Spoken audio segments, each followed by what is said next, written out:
The disciples said to him, "If such is the case of a man with his wife, it is better not to marry."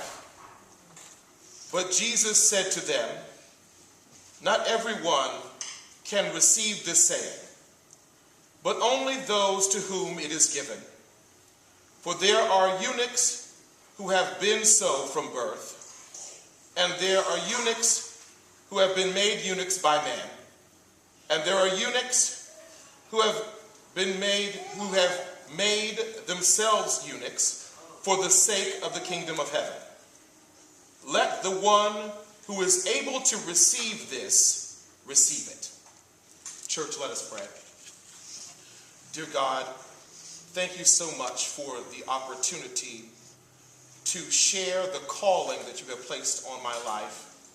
It is now that I ask that you remove me, use me as an empty vessel to share your word with your people and to do your will. Let thy will be done. In Jesus' name we pray. Amen. I'd like to take the opportunity to thank Pastor Chris and Miss Vicky for sharing their pulpit and their time with me and recognizing my talent. Just a few words. The title of this sermon, as defined as Pastor Chris, is "Excuse me, sir, you can't smoke in here."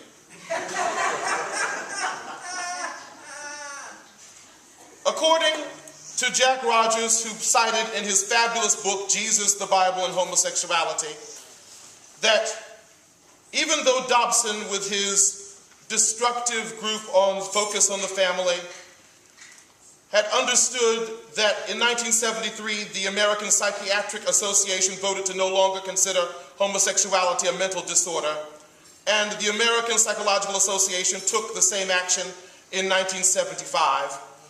And in 1994, the American Psychiatric Association and the American Psychological Association stated, "The research on homosexuality is very clear. Homosexuality is neither a mental illness nor moral depravity. It is simply a way of a minority of our population to express human love and sexuality." My friend and I were talking one day, and we asked the question, why are people still smoking cigarettes when you know that cigarettes cause cancer? And society figured out that if people are going to make their choice, that we have to separate them from the rest of the population. I think that it is ironic that in the Bush era, it was okay to smoke in restaurants and in bars, right?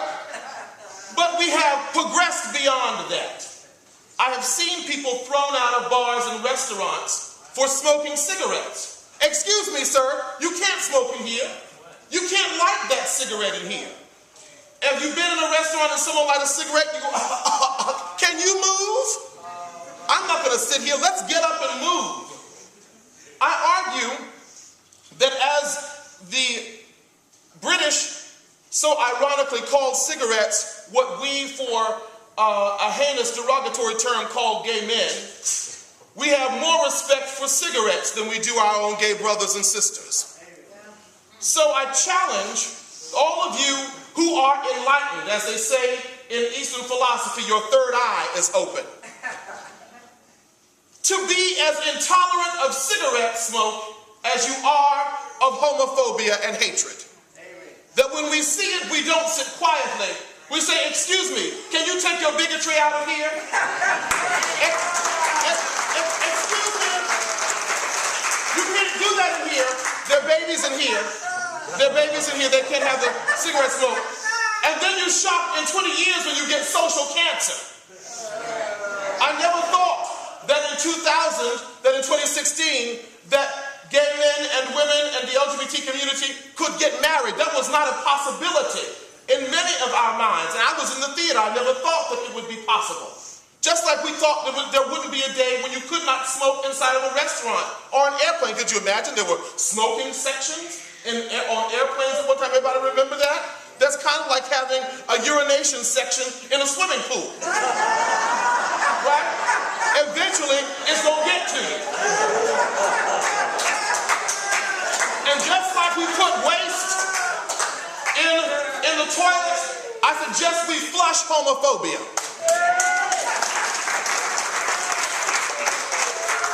So I wish, though I like Bernie Sanders, he's not tough enough for me.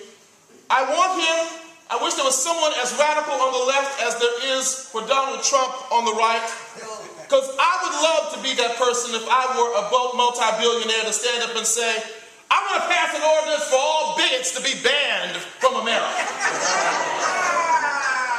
If you use your bed sheet for anything other than a bed covering, you can't come in here. But that was not my calling. Maybe in my next life, I'll be the left-wing Donald Trump.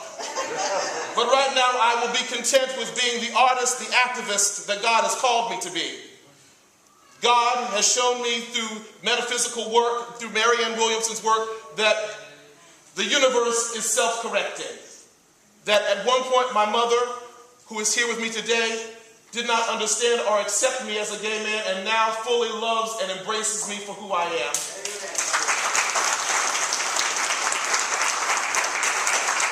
We laughed one day because she was having trouble picking out an outfit, and I said, see, Mommy, if you had had a boring straight son, you wouldn't have any help with this.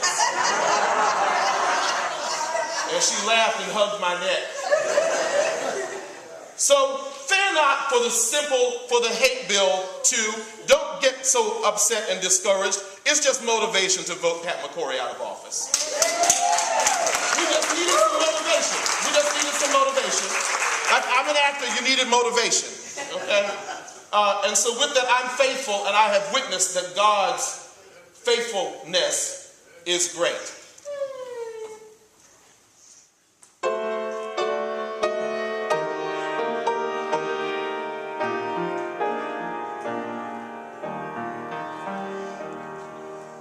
Great is thy faithfulness. Oh God, my Father, there is no shadow of turning with thee. Thou changest not, thy compassion, they fail not. As thou hast been, thou forever wilt be. Great is thy faithfulness. Great is thy faithfulness. Morning by morning, new mercies I see. All I have needed, thy hand hath provided. Great is thy faithfulness, Lord, unto me.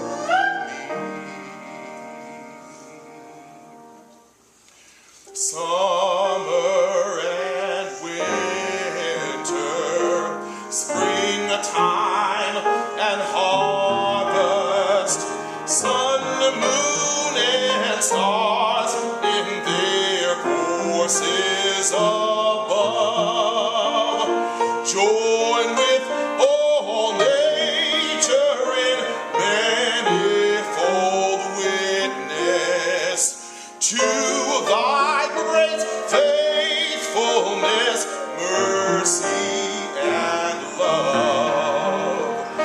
Great is thy faithfulness. Great is thy faithfulness. Morning by morning, new mercies I see. All I have needed, thy hand hath provided. Great is thy faithfulness, Lord, unto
God bless you.